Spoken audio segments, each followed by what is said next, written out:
Shalom saudaraku, selamat pagi. Selamat bergabung bersama saya di renungan pagi hari ini. Mari saudara, sebelumnya kita sama-sama berdoa terlebih dahulu. Tuhan, tolong kami, Engkau tahu di hati kami masih banyak hal yang tidak berkenan kepadamu.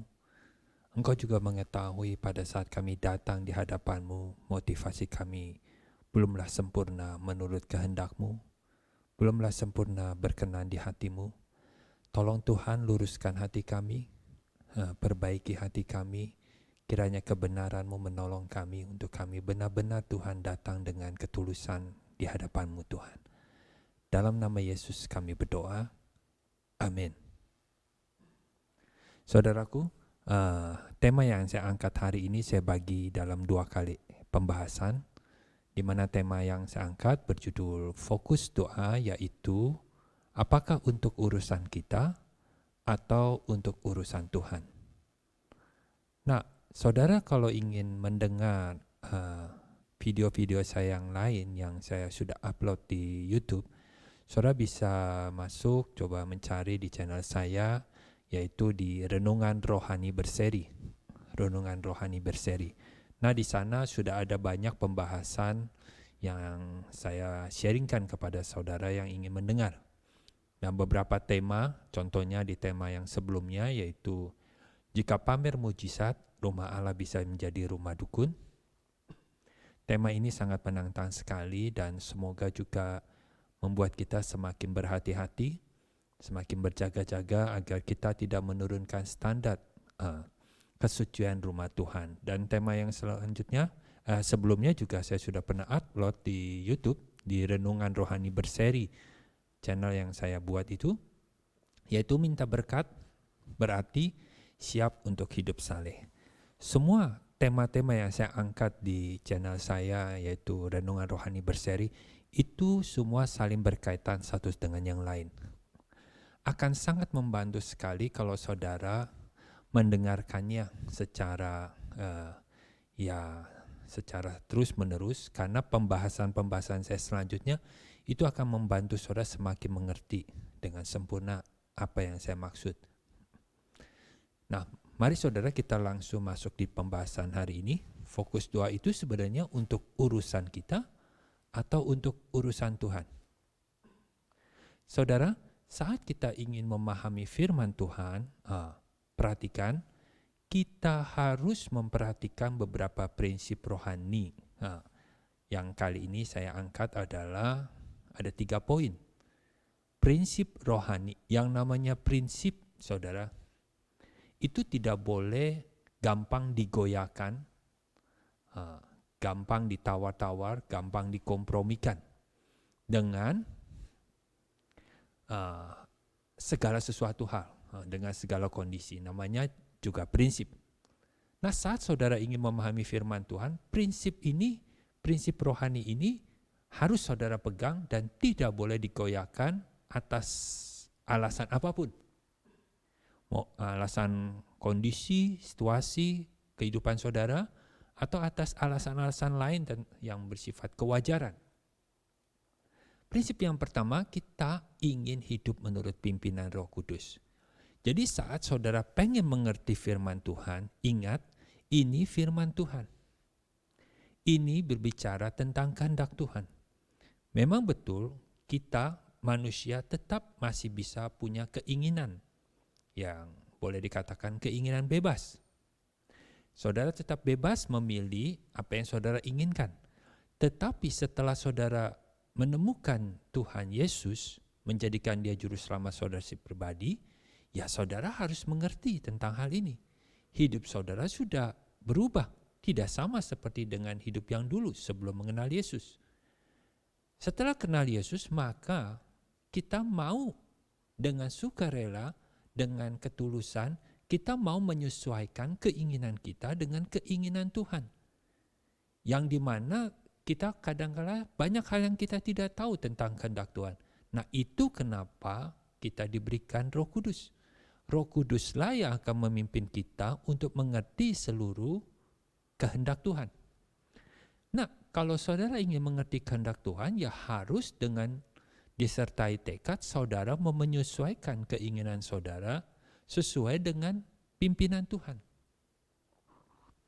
Saat saudara bertekad ingin menyesuaikan keinginan saudara dengan keinginannya, kehendaknya Tuhan, maka secara bersamaan yaitu kita juga mau bertekad tidak mau menuruti hawa nafsu, keinginan daging kita. Dan kita pada saat membaca firman Tuhan pun juga tidak sedang mencari alasan untuk melakukan pembenaran diri sendiri. Saya memberi contoh. Saudara berkata, merokok itu tidak boleh. Bagi orang yang tidak suka merokok, dia akan mengatakan kepada orang Kristen yang suka merokok, kamu ini hidupnya tidak sesuai dengan firman Tuhan. Karena rokok itu merusak tubuh. Tetapi yang suka merokok, dia akan mengatakan, ya saya kan merokok tidak sampai terikat dengan rokok. Saya hanya untuk menghilangkan rasa stres saya aja sejenak. Tapi saya juga tahu, saya tidak mau dirusak tubuh saya oleh rokok. Jadi saya tidak mau terikat. Jadi orang tersebut tetap merokok. Dan mungkin orang itu akan membalikkan suatu pernyataan bahwa kamu pun juga jangan suka menonton film seri. Karena film seri itu bisa membuat waktu kamu terkuras habis. Hanya bisa berjam-jam di depan televisi atau di depan HP kamu. Itu juga tidak berkenan di hati Tuhan. Sebab orang yang suka merokok ini, Kristen yang merokok ini juga tidak suka nonton film seri. Makanya dia mengatakan hal itu kepada orang, mengingatkan hal itu kepada orang yang suka nonton film seri. Dan yang suka nonton film seri juga akan mencari alasan, hal-hal yang lain untuk melakukan pembenaran dia sendiri. Dia berkata, saya juga nonton film seri hanya untuk rileks. Saya tidak akan terikat dan tidak akan terpengaruh dengan cerita seri tersebut. Nah, inilah yang saya maksud. Saat saudara dengar firman Tuhan, maka kita tidak sedang mencari alasan, kita pakai ayat-ayat yang bisa dicocokkan untuk melakukan pembenaran diri sendiri. Sesungguhnya di dalam Roma 8 ayat 5-8 yaitu firman Tuhan sebenarnya Alkitab sudah sangat jelas mengajarkan tentang hal ini, yaitu prinsip-prinsip rohani di atas. Bahwa orang yang hidup menurut daging itu sesungguhnya dia tidak akan mungkin mau taat atas kehendak Tuhan, atas hukum-hukum Allah. Dan orang yang hidup menurut daging juga tidak akan mungkin berkenan kepada Allah. Sekalipun itu hal-hal yang remeh-temeh, hal-hal yang kecil. Tapi kalau pada saat Roh Kudus menyentuh hatinya, mengingatkannya agar menyesuaikan keinginannya dengan kehendak Tuhan, yaitu takluk kepada hukumnya Allah. Nah, disitulah saudara harus berani berkata seperti di dalam Galatia 5 ayat 4. Barang siapa jadi milik Kristus, ia telah menyalibkan daging dengan segala keinginannya dan hawa nafsunya. Ini sudah jelas. Jadi tidak ada lagi yang namanya prinsip rohani itu ditawar-tawar, ditimbang-timbang, dipikir-pikir dahulu, supaya demi untuk ada peluang untuk kita tetap masih bisa melakukan apa yang kita sukai. Kalau memang Roh Kudus sudah menerangi hati kita bahwa menjamah hati kita, mengingatkan kita, menyentuh hati kita bahwa itu tidak berkenan di hadapan Tuhan, ya saudara harus taat. Mau tidak mau, itu yang namanya prinsip rohani. Sekarang kita berbicara tentang doa. Apa itu doa? Doa adalah napas hidup orang Kristen. Yang namanya napas hidup orang Kristen berarti doa itu tidak boleh putus. Nah, kalau doa adalah napas hidup orang Kristen berarti doa itu sangat berkaitan erat dengan tujuan hidup kita sebagai manusia baru. Saudara, kita benar-benar harus mengerti, kita ini sudah beda. Kita ini sudah beda. Kita bukannya seperti dulu lagi. Hidup kita ini memang masih tinggal di bumi. Tapi hidup kita benar-benar sudah beda. Di mana Yesus pun di dalam doanya, di dalam Yohanes 17, ayat 11 dan 15, dikatakan, aku tidak lagi di dalam dunia, tapi mereka memang masih ada di dalam dunia. Aku datang kepadamu ya Bapa yang kudus, peliharalah mereka dalam namamu. Jadi Yesus tahu, memang dia sudah akan kembali kepada Bapa, tapi murid-muridnya masih di dunia. Ya, ini suatu kenyataan, kita masih di dunia, masih punya keinginan-keinginan bebas yang mungkin saja tidak bertolak belakang dengan kehendak Allah. Ya sangat bertolak belakang. Makanya Yesus di ayat 15, aku tidak meminta supaya kamu mengambil mereka dari dunia, tetapi supaya engkau melindungi mereka daripada yang jahat. Mereka bukan dari dunia sama seperti aku bukan dari dunia. Kuduskan mereka dalam kebenaran. Firman-Mu adalah kebenaran. Jadi hidup kita memang kita harus benar-benar ngerti hidup kita ini udah beda. Sekalipun kita masih di dunia, tapi patokannya adalah hidup kita harus kudus sesuai dengan kehendak Tuhan. Ya mau tidak mau, tadi Yesus katakan, kuduskan di dalam mereka dalam firman-Mu. Firman-Mu itulah kebenaran. Contoh misalkan, apa arti hidup yang diberikan Tuhan Yesus dengan arti hidup menurut orang dunia? Ini sudah beda karena Yesus berkata, aku datang supaya mereka punya hidup. Berarti hidup yang Yesus berikan kepada kita sudah beda. Jadi benar-benar saudara, kita jadi orang Kristen, pandangan hidup kita pun harus berbeda. Demikian halnya tentang doa. Kita harus benar-benar punya pengertian yang sangat dalam, minta pimpinan Roh Kudus, bahwa tentang konsep doa ini tidak boleh salah, sedikit pun tidak boleh salah. Harus sesuai dengan kebenaran firman Tuhan. Contohnya, perhatikan ada 2 kalimat, saudara. 2 kalimat ini pernah saya dengar, seseorang mengatakan demikian. Nah mari kita renungkan, kalimat mana yang mempunyai konsep yang salah. 1 kalimat yang pertama, dalam kita berdoa, seharusnya kita dapat melihat atau mengalami mujizat. Jika tidak demikian, maka kehidupan doa kita itu hanya rutinitas saja. Atau sepertinya tidak ada yang spesial yang terjadi di tengah hidup kehidupan doa kita. Ini kalimat pertama. Seharusnya kita dapat melihat atau mengalami mujizat dalam hidup doa. Kalau tidak, kehidupan saudara akan menjadi biasa-biasa saja dan tidak spesial. Itu kalimat pertama. Kalimat yang kedua dikatakan dalam kita berdoa hampir sama, cuman perbedaannya ada 1 kalimat di sini yang tadinya seharusnya menjadi kata kita harus dapat melihat dan mengalami mujizat. Nah, hampir sama, tapi yang satu harus dapat. Nah, 2 kalimat ini saudara, menurut saya bisa salah semuanya. Konsepnya bisa salah semuanya kalau perhatikan. Fokus kalimat di atas tetap ditujukan pada apa yang tubuh kita, jasmani kita bisa rasakan. Saudara renungkan baik-baik apa yang saya seringkan pada kali ini. Saudara kalau fokus doa saudara, memang hanya untuk kepuasan atau kepengen jasmani saudara rasakan. Seperti sakit disembuhkan, masalah hidup diselesaikan oleh Tuhan dan lain-lain. Ini akan menjadi salah. Karena pada saat saudara fokusnya ke sini, saudara juga pada saat saudara tidak mengalami apa yang saudara inginkan, yang tubuh jasmani saudara rasakan atau alami seperti sakit disembuhkan, saudara lagi sakit tapi nggak disembuh-sembuhin oleh Tuhan. Ya memang doa saudara tidak akan menjadi suatu hal yang spesial, menjadi yang biasa-biasa saja dan menjenuhkan karena masalah saudara tetap tidak diselesaikan. Nah, tapi perhatikan saudara, mujizat Tuhan seharusnya bukan lebih banyak ditujukan dengan apa yang tubuh jasmani kita rasakan. Ini kebenaran firman Tuhan. Mujizat Tuhan adalah harusnya lebih banyak ditujukan untuk apa yang manusia rohani kita bisa alami. Yaitu di mana jiwa kita bisa disembuhkan dari keterikatan dosa. Ini mujizat terbesar. Saudara, kita tidak akan mungkin bisa lepas dari sifat dosa kita. Ini kita harus mengalami mujizat yang terus-menerus di mana jiwa kita disembuhkan total. Nah inilah sebenarnya pengertian tentang mujizat. Saudara secara jasmani saudara tidak akan merasakan hal yang spesial karena hidup saudara ya tetap susah mungkin. Hidup penyakit saudara tetap tidak disembuhkan Tuhan mungkin. Orang lain akan melihat, wah kehidupan doa saudara tidak spesial karena apa yang saudara derita, saudara alami kesulitannya kok tidak selesai-selesai.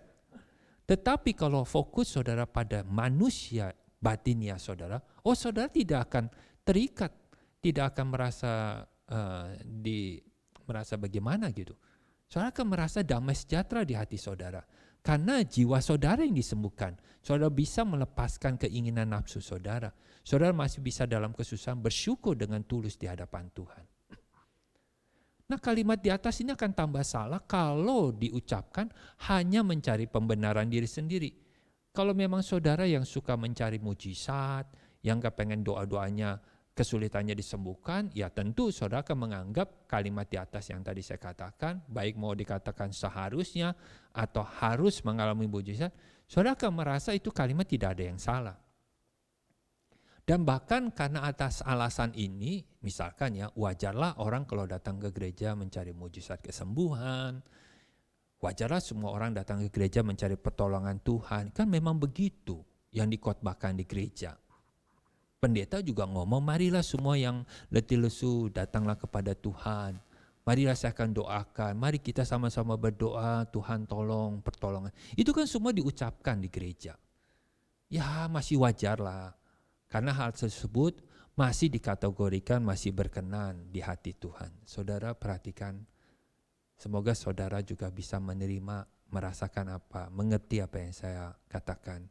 Bahwa bukan atas apa yang wajar harus terjadi di ibadah kita yang sekarang ini sudah sering terjadi, maka di situ dikatakan masih berkenan di hadapan Tuhan. Perhatikan, rumah Tuhan yaitu rumah doa. Rumah doa yaitu rumah ibadah, bukan sarang penyamun. Perhatikan saudara, sarang penyamun. Penyamun punya niat tidak tulus. Sekalipun kelihatannya baik, tapi niatnya tidak tulus. Ada udang di balik batu. Celakalah kita kalau kita membuat standar kesucian rumah Tuhan menjadi turun atas dasar alasan kewajaran. Kalau mau ngomong ibadah sejati saudara, Paulus katakan persembahkan tubuh. Selama belum persembahkan tubuh, selama kita tidak melepaskan ego kita, selama kita tidak mau hidup saleh di hadapan Tuhan, bertekad hidup menurut keinginan Tuhan, selama kita tidak bertekad ingin menyesuaikan keinginan kita dengan kehendak Tuhan, sekalipun kelihatannya itu pahit, sekalipun itu kelihatannya tidak mengenakan, ya saudara selamanya ibadah saudara tidak mungkin dikatakan sejati. Jadi prinsip rohani tidak kompromi. Atas apa saudara? Atas semua yang kita katakan atas nama kewajaran itu. Wajarlah karena kita butuh itu semua. Perhatikan ayat ini sudah sangat jelas bahwa kiranya atas kehendak Tuhan maka mujizat itu terjadi di tengah ibadah kita. Saya bukan anti mujizat. Saya malah bersyukur kalau mujizat itu terjadi. Tapi kiranya mujizat itu bukan atas desakan dari kita, keinginan kita, doa-doa kita yang sopan, yang padahal di dalamnya terbungkus niat yang tidak tulus. Setelah saudara diberkati, saudara juga akan meninggalkan Tuhan, melupakan Tuhan, tidak pengen hidup saleh. Tidak pengen lagi hidup saudara benar-benar dituntun kehendak Tuhan. Cuma pada saat itu saja, saudara dengan sopan datang berdoa, minta Tuhan melakukan mujizatnya. Fungsi gereja adalah mengajar, membimbing jemaat untuk datang dengan tulus ke rumah Tuhan, tanpa diselubungi oleh nafsu yang kelihatannya rohani sekalipun. Saudara sudah sangat jelas ayat ini, Kolose 3 ayat 1-3. Kamu dibangkitkan bersama Kristus, cari perkara yang di atas. Urusan kita, yaitu apa kebutuhan kita yang bisa Tuhan tolong. Kalau urusan Tuhan, apa kehendak Tuhan dalam hidup kita. Coba saudara renungkan baik-baik. Ayat demi ayat yang saya sharingkan pada hari ini. Kiranya Tuhan menolong kita. Mari kita berdoa. Tuhan tolonglah seperti ayat ini katakan. Kami mau mencari perkara di atas. Perkara di atas yaitu perkara tentang kehendak-Mu. Berarti fokus hidup kami setelah di dalam Yesus menjadi manusia baru adalah mencari kehendak-Mu. Apa yang kami bisa lakukan untuk kerajaan-Mu. Tuhan tolong, kami percaya Engkau akan membuat pikiran kami semakin mengerti dan membuat hati kami semakin tulus datang di hadapan-Mu. Terima kasih Bapa, dalam nama Yesus kami berdoa. Amin. Tuhan memberkati saudara.